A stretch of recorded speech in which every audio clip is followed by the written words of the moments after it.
Hey everybody, this is Candace of the Loving You Lifestyle, and I am back with another video. So I hope all of you are doing well. I want to take the time to apologize because it has been way longer than what I had anticipated since the last time I made a video. And part of the reason is that I was having a bit of trouble getting my daughter back in this part of the world out of the United States. Um, my mother does not have Italian residency and she only had her US passport. And as you all are probably aware right now, that most countries are blocking American citizens from traveling due to COVID-19. So, because my daughter, who does have Italian residency, traveled outside the US with my mother, um, she needed to travel back with my mother due to her special life challenges. I think many of you all know my daughter is autistic and has cerebral palsy. And so she definitely can't travel alone and she would need the assistance of my mother. I had to contact the Italian embassy.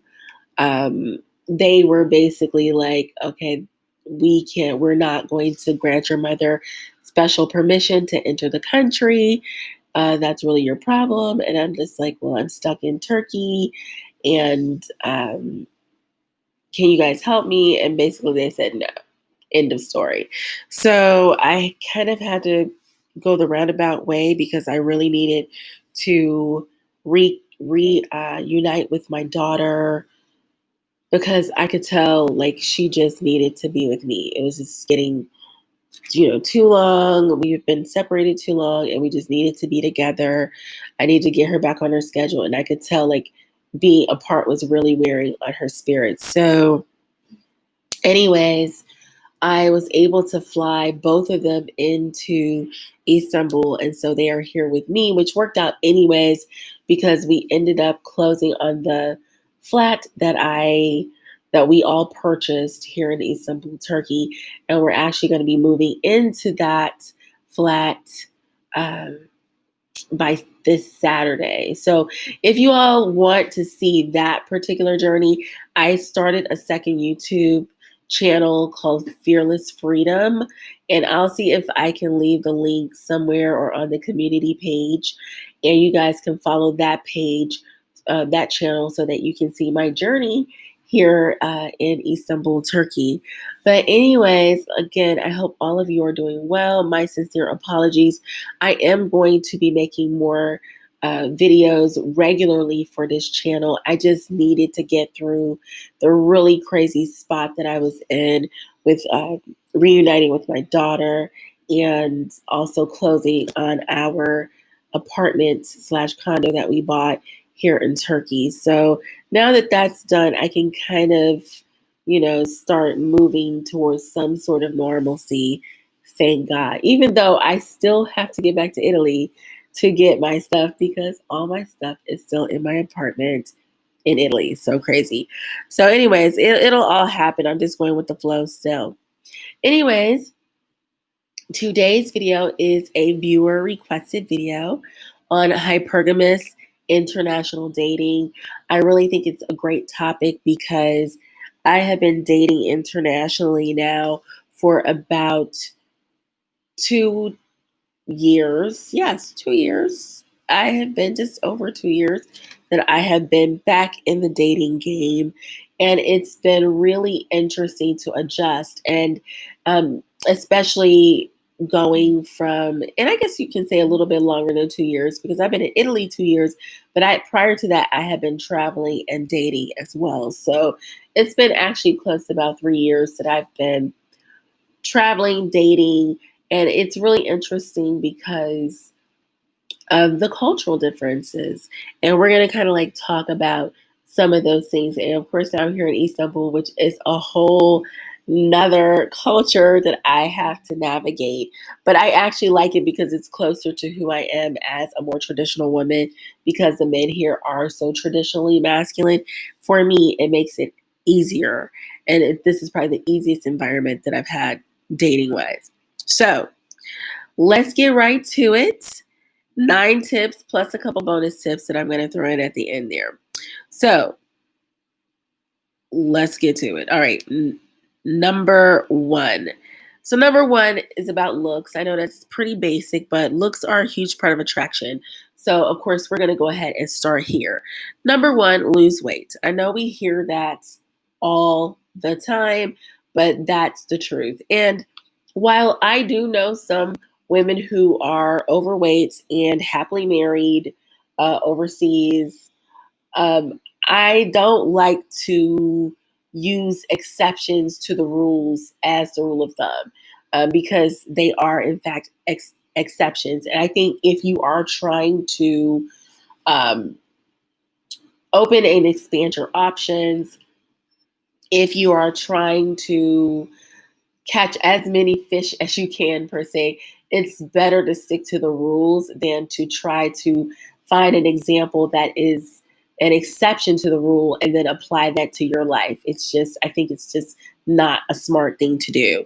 Most women in the world, especially on this side of the planet, are not overweight, especially by American standards and the American average size. So if you're going to start traveling internationally, I don't think it's the best idea to be overweight. So lose weight, try to get to your ideal weight as much as you can. 2, lose the beat face makeup. Beat face makeup, and I see a lot of femininity gurus. I see a lot of femininity advice in some of the level up groups, and everyone has like on these big, huge lashes. Their face is beat to the gods. And to be quite honest with you, I think that's very culture specific. I also think that that is very American. When I have traveled, what I'm seeing is that women do pay attention to uh, skincare heavily, and they wear makeup. I think here in Turkey, women do wear a little bit more makeup than European women per se, but it's not beat to the gods, if you understand what I mean. It's not like heavy contouring, um, heavy heavy makeup, heavy shadow, long lash. It's not that. So you want to lose that and you want to go for like a natural glam, or you want to go for a more natural look, daytime look. So again, polished daytime look, natural nighttime glam, natural lash extensions or mascara. And by the natural lash extensions, that can be natural looking strip lashes, or what's most popular in this part of the world are the hair by hair, mink lashes, natural, like classic look. That's what's really popular. And of course, lipstick or lip gloss. So, hair, of course, is relative. I think in general, men enjoy longer hair, but of course, as long as I think it's your hair, if your hair is clean, soft, feminine, and whether you wear it short or long, that's not really the biggest issue. But you just want to make sure that it's a style that's suited to you and to your personal style, and that it looks soft and feminine. For Black ladies in particular, this is advice is specifically for Black ladies.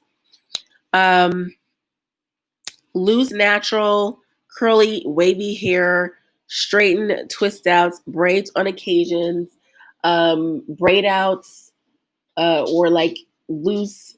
And that's what I mean when I say loose, natural. I mean like braid outs, twist outs, things like that are considered more attractive here. So I don't want women to think that they have to wear a wig or anything like that. I mean, if you wear one, that's fine. But please understand that if you wear your natural hair, that the styles that are most attractive are the loose natural styles, like the braid outs, the twist outs, things like that. And again, braids on special occasions like maybe beach or vacation/holiday time. So number 3 is going to be dress well. So, dressing well is all about high quality fabrics. Bodycon is not a thing over here and is usually associated with low class and prostitution. So one of the things that I had to do when I moved to Rome is get rid of like all my Fashion Nova stuff, which is all you really see all over the gram. It's really interesting to me because on Instagram, you'll see a lot of those types of clothes. But when I go to parties, I don't see the women actually wearing that stuff. Women will wear more form fitting clothing, but again, the fabric is usually high quality. So that cheap stretch fabric is just a no go over here. And it's not going to attract the type of high quality men that you want to attract because men, I think, over the in this part are a lot more image conscious in that way. And if you want to date a professional, he's definitely going to care about the type of woman that he has with him, and how you dress is going to be important. So lose the Fashion Nova clothing. Granted, on Fashion Nova, I will say this about Fashion Nova.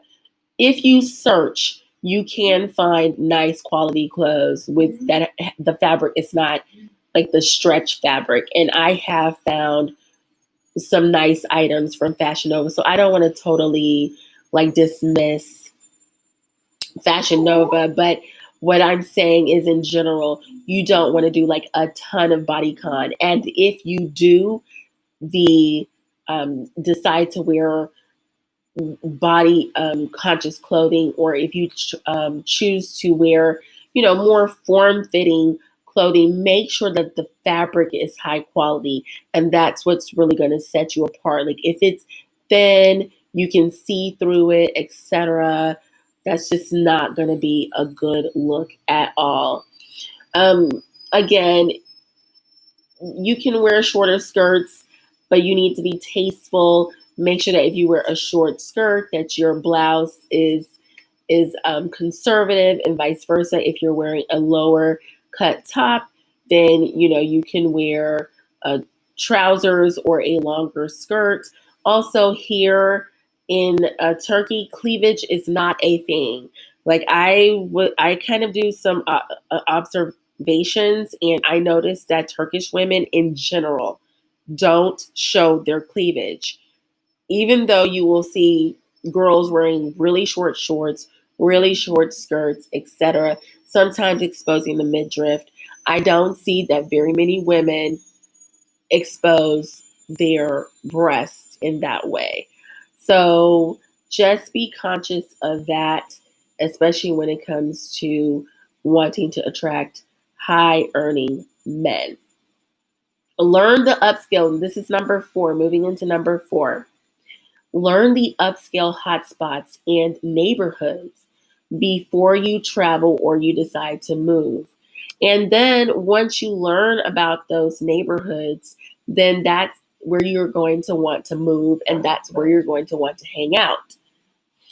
Number 5, make local friends, both expat and local, that enjoy hanging out in upscale places. So I try to have a diverse group of friends. Like I don't necessarily like to cap. Is that the word I'm looking for? I don't think so.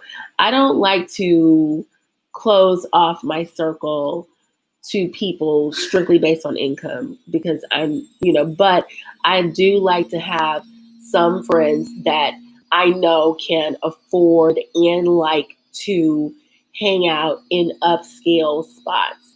And it makes it more comfortable because in the expat community, you have your women that are working, they don't make a lot of money, but they're really cool, sweet people. But like I said, they may not be able to afford to hang out in certain places, and they're very budget conscious, and that's fine. But also try to make sure that you have a group of friends that want to hang out in upscale places, and have friends that can afford to hang out in upscale places.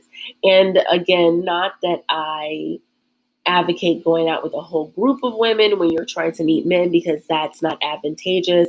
But if you just want to go like with that one particular friend, like I have a friend here in Istanbul that I hang out with. If you go to my other channel, Fearless Freedom, you will see her in some of my videos. But she's one of those women that I love to hang out with because her feminine energy matches mine, and she likes to hang out in places like that. So try to make sure to grab a girlfriend that loves to do that. It'll make it fun, and it will give you some motivation to go hang out in those types of places. Number 6, understand what you want. Understand what you want. And also understand the dating culture. There are definitely differences. Northern Europeans versus Eastern Europeans versus Southern Europeans. A lot of times when we talk about Europe, we speak as though it's a monolith and that all Europeans are the same, when that could not be further from the truth. Europe, just like anywhere else on the planet, has different, each country has different culture, customs, mannerisms, history, et cetera, and you need to know that. What I have found over the years is that Northern Europeans and a lot of um, Western Europeans, am I saying it right? Yes. I had to get my geography right for 2 seconds. They tend to be more feminist. Like the men tend to be more feminist. So you're going to get more men that believe in cohabitation. You're going to get more men that believe in 50-50. Like in Germany, it's quite common, and France and Spain, all of those countries there, it is quite common for a man not to pay for your first date. And if you expect that, he's going to kind of look at you weird, because the women in those countries are usually feminist. They believe in quote unquote equal rights, and that a man paying for them is an insult. So if you know that you want something more traditional, you may want to not go to those areas as much. I had a situation where I went out with a German guy, and I was caught off guard because, of course, Italian men are more traditional in that way and they pay. So I was expecting for him to pay, and he's looking at me like, "Oh, well, I guess we pay up here." And I'm like, "We? Uh, I think you mean you pay," because I'm just used to that. And so, excuse me. So you need to understand that these are cultural differences that you might come up against. The cultures that are more traditional as far as like gender roles are concerned are Eastern European countries and Southern European countries in general. The only exception with Italy, Italy is Southern European, but Italy has like a boyfriend culture. So there is a culture of cohabitation, and you probably heard me say this before, but it is typical for Italian couples to live together for several years before they decide to get married. That's not uncommon. And so, if you know that you're a marriage minded woman and you would like to get married relatively quickly, meaning like within the first 2 years of dating, Italy is just not going to really be your spot unless you find like that rare guy and you put it up front, on the table, that marriage is definitely on your radar. But typically that's not what happens. But if you're the type of woman that you want to date hypergamously, you don't care necessarily when get a proposal, you're fine with that, then Italy definitely should be on your list. But if you're, like I said, if you know you want to be married, then you're probably going to want to stick to some of the more traditional Eastern European countries, Middle Eastern countries, etc. This is kind of like a side note. It goes with number 6 in understanding the culture. You want to understand what wealth is outside of the United States, because um, it looks different, and I have had to learn really what that really looks like.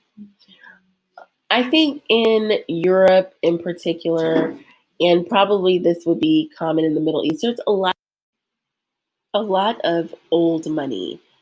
There is new money, obviously, um, but you also have to take in the fact that because there is a lot of old money in this part of the world, that wealthy people usually have a closed circle, and they normally marry each other. So wealthy people normally practice isogamy, not necessarily hypergamy.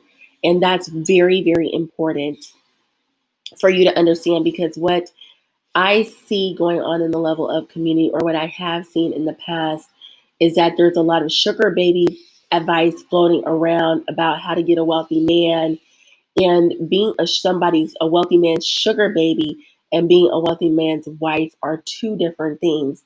And so understanding exactly, like I said, what you want, the key values, old money, understanding that every circle of wealth you're not going to be able to get in, because that's not how they flow, and being realistic in regards to that.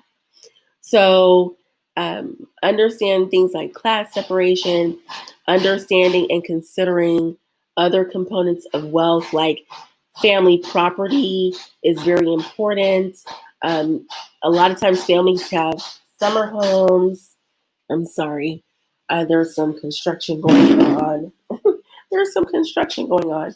But, anyways, making sure that you understand that, maybe the guy that you're looking at is not super duper wealthy, but he is heir to acres and acres of land that's been in his family for generations, or he may have um, a summer home, access to health care, a free education for your children, free quality education for your children, etc. Those are all components of wealth.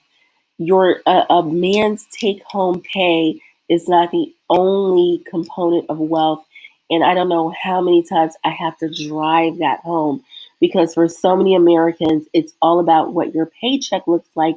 And that's because most people who are poverty minded only live paycheck to paycheck. So they only think about a paycheck. That's one telling sign that that gives away women who are not used to wealth building, is that they're only looking at the paycheck, because, again, they are used to that mindset that lives paycheck to paycheck. There are other things to consider when it comes to wealth. Take home pay, yes. Stocks, bonds, investments, cryptocurrency, land, property, homes, etc. There's so many different other components. So make sure that you consider that all. And also remember to avoid sugar baby advice when you're looking to date uh, hypergamously. Let's see. Also, just want to throw in, you have to consider some other things like the cost of living, and also vacation time, because a lot of American men who work very, very hard oftentimes don't have the money, not the money, excuse me, they're not granted the time to get off and really enjoy their money. Whereas in this part of the world, your man would definitely have the time to take vacations slash holiday, and really enjoy time with you. So that, for me, time is also wealth, especially if quality time is one of your love languages. So let's move right into number 7, which is be culturally fluid and understand mannerisms. And so I have spoken on being culturally fluid quite a bit over the past 2 or 3 years. So, what I have to add to that conversation is this: don't be easily offended. Ask yourself if what you're experiencing is a cultural difference or a misunderstanding first. Um, just because you don't want to come off as ignorant, you don't want to come off as a woman who is easily triggered by everything. So, what I am learning to do is just ask myself, you know, is this, or could this be, just a cultural misunderstanding, and start from that place. And if it is, then you can just try to understand it, or come to a mutual agreement, or if it's more than that, then you can address the situation for what it is.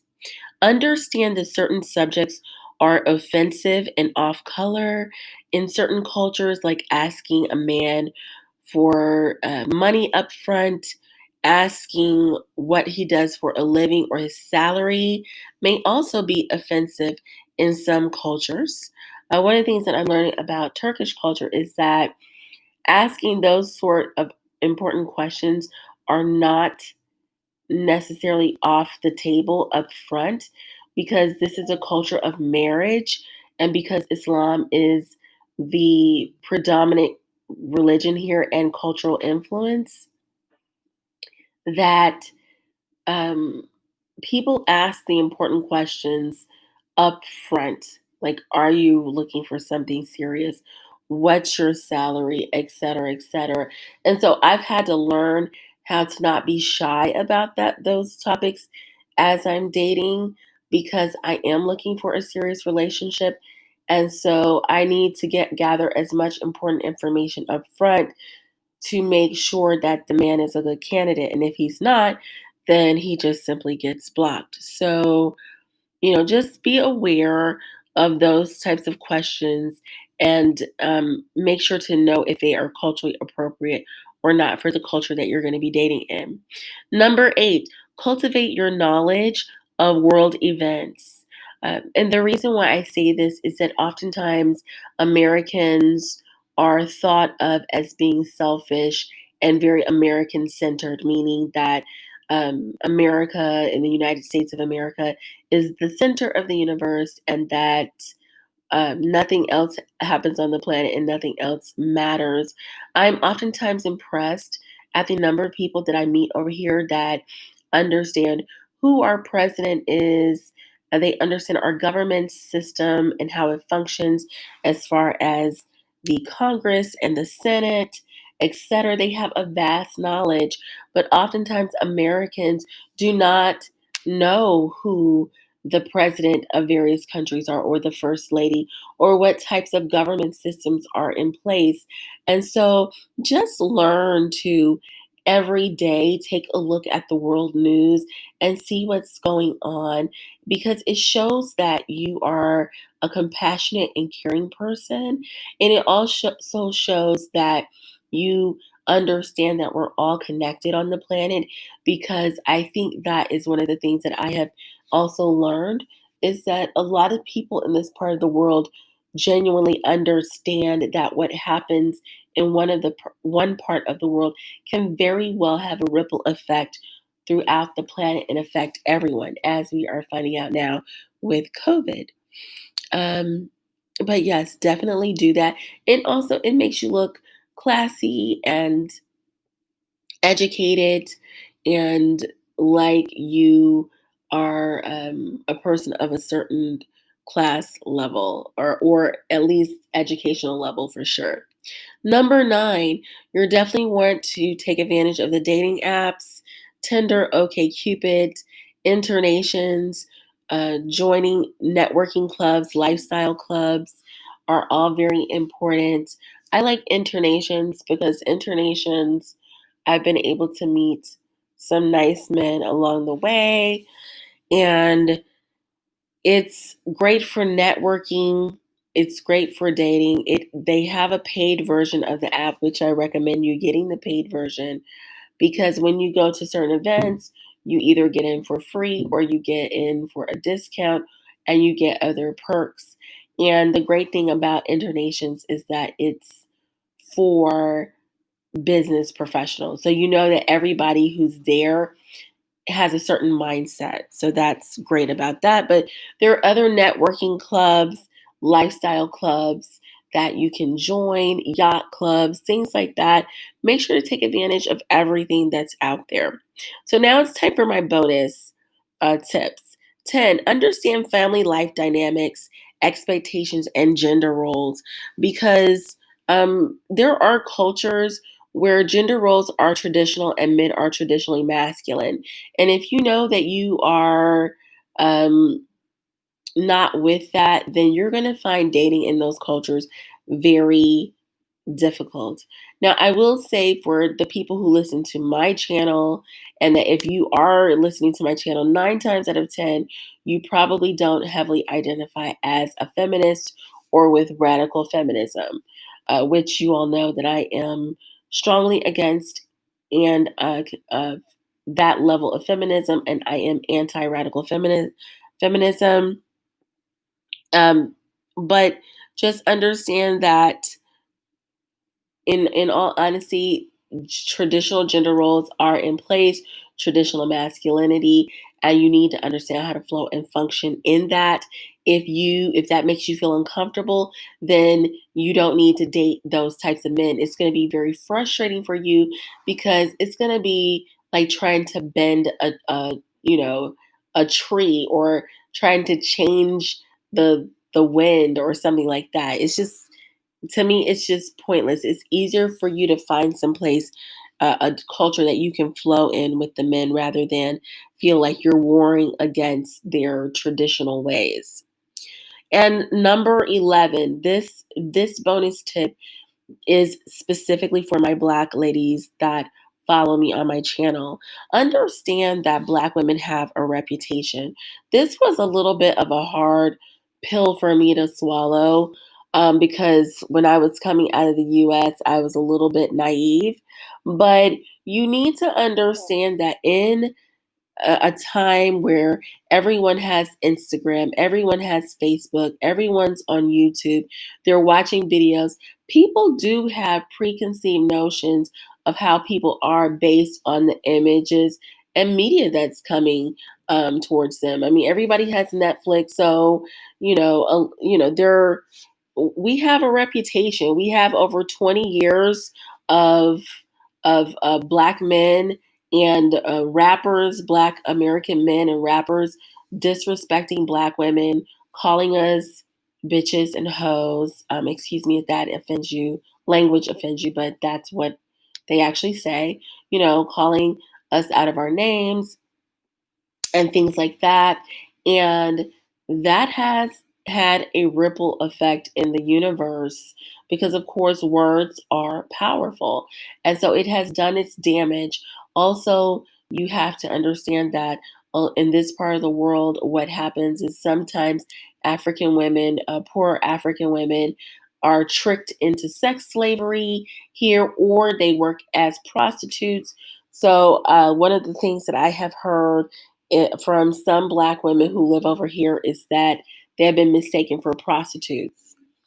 Um, that has not happened to me per se, but there is a general, what's the word? There's a general consensus that Black women are more sexualized because they see the videos of Black women twerking, and we are naturally sensual, which is a good thing. I mean, it's not bad to be sensual. We're very sensual women, and we understand how to move our bodies in a very sensual and beautiful way, which is nothing wrong with that. But understanding that there are going to be the men that you're going to have to weed out that only think that you're that way, or only think that you are a sex object, and just understand that this is the way that it is. And um, it was something that I really had to, it had me down for a while because, as a Black woman, I am always, carrying myself in a very elegant way. And it would bother me when men would approach me like that. And then one day I had a date with a gentleman, and I asked him up front, I was like, are you looking for something serious or not? And he's like, no, I'm looking for something casual. I was like, well, we're incompatible because I want something serious. And then I proceeded to kind of do damage control because I just wanted to kind of pick his brain.